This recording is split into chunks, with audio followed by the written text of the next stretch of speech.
as you know, there's loads of cartoons on CITV this week, so let's draw some cartoons. Do you know what I love drawing?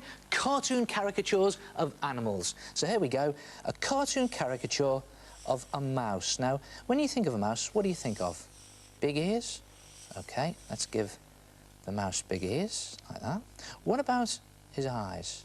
Well, they're tiny little dots, really, aren't they? And a twitchy little nose, like that, with big whiskers coming off the sides, like that. And what about teeth? He's got those nibbly teeth.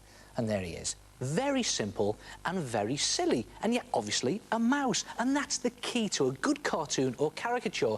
Keep it simple and keep it silly. Now, if you want to do animal cartoons or caricatures like I'm doing, then it's just a case of picking out one or two main features on the animal's face and exaggerating them. So, OK, let's do another one now. Let's do a lion. Now, when you think of a lion's face, what's the first thing you think of? Maybe that great big shaggy mane. OK, well, let's exaggerate the mane there. Let's go really over the top with the mane. Let's pop some ears in there, just peeping out the top.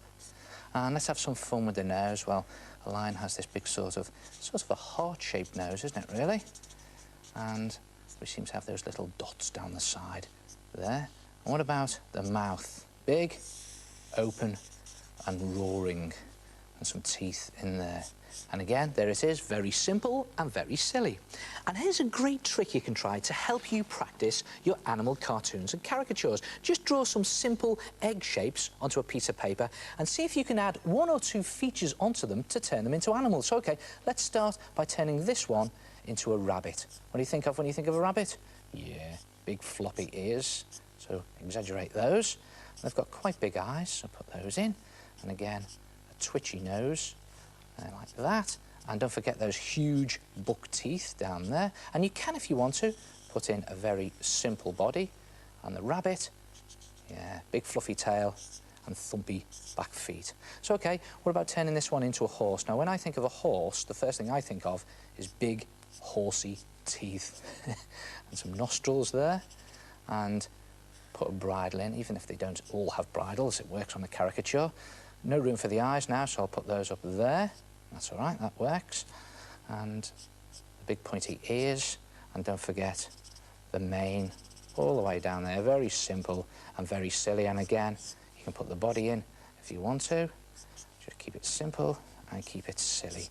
And a tail in the back there, like that. Now, sometimes when you want to do an animal caricature, you can't think of those main features, so you could always refer to a picture in a book or a magazine. I want to do this deer, so just to remind me, what are the main features? The antlers, the big ears, and the long spindly legs. So see what we can do with this one. So let's start with those big ears, put some eyes up there. Let's get some big ears in, like that, and get those antlers in on top of the ears.